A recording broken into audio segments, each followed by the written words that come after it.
What's going on YouTube? Welcome to another video, taking you through another leg day workout here. Different rack, you've probably seen it in previous videos. Just like to mix it up every now and then and just get some variety for like angles and then, for myself when I'm lifting and stuff too. So here with the high bar back squat again, just kind of showing you different angles. Usually from the front, squats can look a little funny and wonky. I think it's important to see squats from all different angles. And just a big emphasis on just sitting back, obviously get your rack position. And I usually keep my thumb off just for mobility reasons. And if you want, you can kind of contrast that with the image in the mirror in front. But just really sitting back and just controlling that forward knee drive. I was finding that when I was squatting high bar with the shoes, there was too much forward knee travel and I would get, issues in my knees and stuff. So there's a happy medium and balance. And I like to initiate the squat by sitting back and then driving those knees forward in order to maintain some degree of balance. So that's really the name of the game here, is just finding that, keeping the elbows forward, locking in the upper, lower, and mid back, and just finding a groove that you can consistently squat through. And I should have definitely used a wider grip or moved my grip out wider, just with the things I've been feeling. So I'm doing like a Talon grip here, which I've tried, which is 3 fingers on and then no thumb. And with the heavier weights though, less points of contact means less stability. So with the heavier sets, I do go back to the full without the thumb around the bar, just for mobility's sake. And that's just usually as you warm up, the shoulder tends to open up a little bit more and your grip on the bar becomes more secure and a little bit more flexible. It just takes some warming up to get there. The muscles need to be activated, get some blood flowing in there, and there you go. But top set of here, 407, and did this for a double, which is not, nothing impressive or whatever, but just consistently moving up. That was what was on the program, which is great to hit. And then I just did some follow-ups. I just did singles.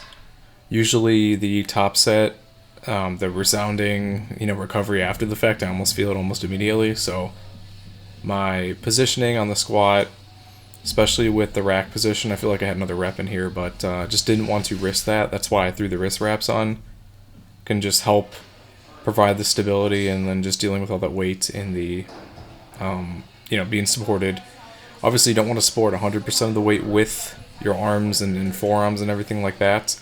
But it is a necessary point of contact when you're squatting. Obviously, your upper body is going to maintain that, but you still have to find a way to, hold that bar in place as you squat down. Sumo deadlifts here right after, and 518.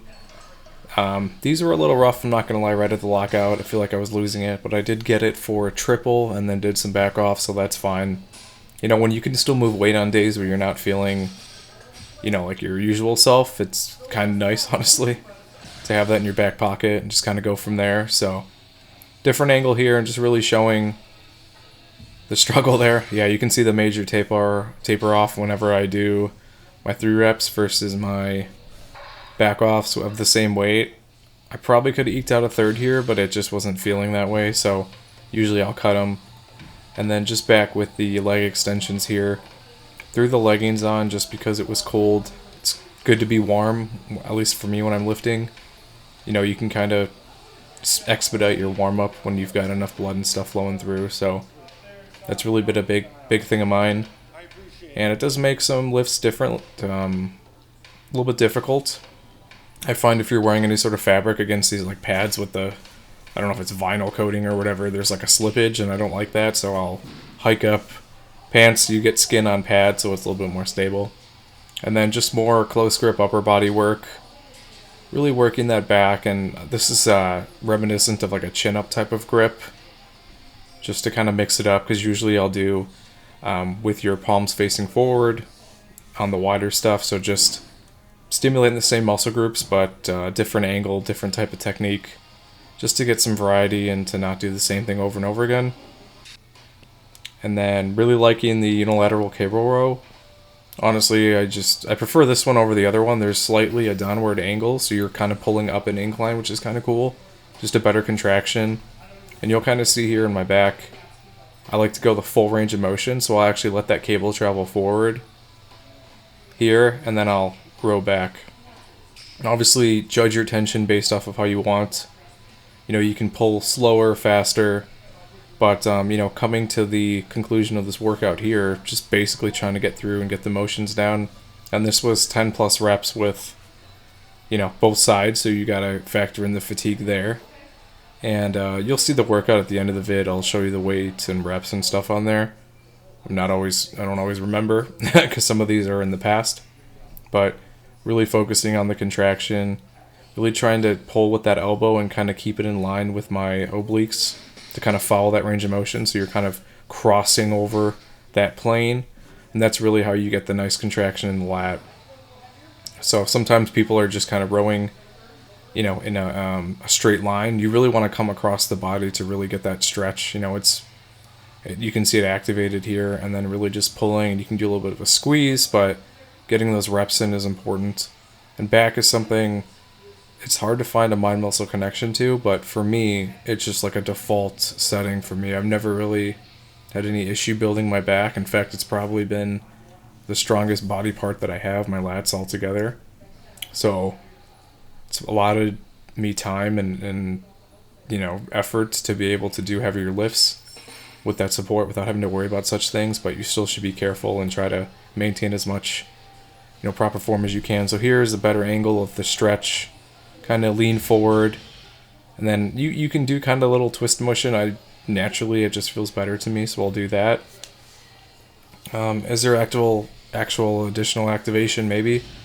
I don't have an ENG study to show that. I just like the way it feels, and just try to control it as much as you can. And there's a lot of different handles. I just prefer like the metal ones, the rubber grip ones, or whatever, kind of funky. And I try to choke up on that chain to make the range of motion as long as possible. You can kind of see how weird my physique is. Like my lower leg calf is like non-existent, but then I've got these like big upper thighs. So here's a really good angle of like that lat stretching and kind of what I'm doing. And it's really easy to kind of over exaggerate the bicep. You really just want to kind of pull down at an angle to where you're bringing that elbow to your hip. And honestly, that's like a good way there. Triceps are looking decent in this shot too, so happy about that. Didn't see that until now. Alright, going into chest and shoulders here. You know the drill now. A little bit of a different bench setup just to kind of move things along. And some of these racks, they catch in weird ways, so you want to make sure that you're not unracking where one's slightly forward, just the unevenness and then stability. So just warming up here, using a bit of a thicker pad. And these fatter pads, some of the vinyl covering on them is slippery, so I usually just throw a band across to keep me in position. You know, any sort of stability you can get on bench, I would take advantage of it. If you're sliding all over, you're wasting power, and then you're putting yourself in a position where you can get injured. So taking my time here, trying to watch the pauses. Not too long, but also long enough to be able to focus and get that at least one count. There we go, setting down, just kind of working my way up, and it's usually the same warm-ups. Did the wrist wraps on here, usually I don't. It's just feeling cold and creaky, and it's hard to stay warm when you're not working you know, efficiently. If you're not doing cardio, if it's like a lazy Friday. I'm just doing a double here, trying to see where I want to end up. I know I did not hit the number I wanted to hit on here, and so I felt that in that set there. You can kind of see how that moved compared to previous training sessions. So my middle ground is like 286 right here, so I'll do this, see where I want to be. I want it to go heavier. I think the goal was like 310, 311, and after that move I said maybe not. And so I took one more, which I don't recommend doing. I'd rather just go to the weight. So this is 305, because what's going to happen is you're going to waste energy on this lift, and it's most likely going to move, and then to go up additional pounds you're going to have to consider that and then decide whether that's worth it or not. So I think I had the 311, 312. I just wasn't feeling too great in that position, so I'm like, you know what, let's just move on. So I went back down to 286. You know, kind of that same technique I used before, where you go heavy, see where you're at, and then come back down for back-offs. And it's like a mental recalibration of the weight. you've lifted something heavier, so this should go up a little bit easier, which it did.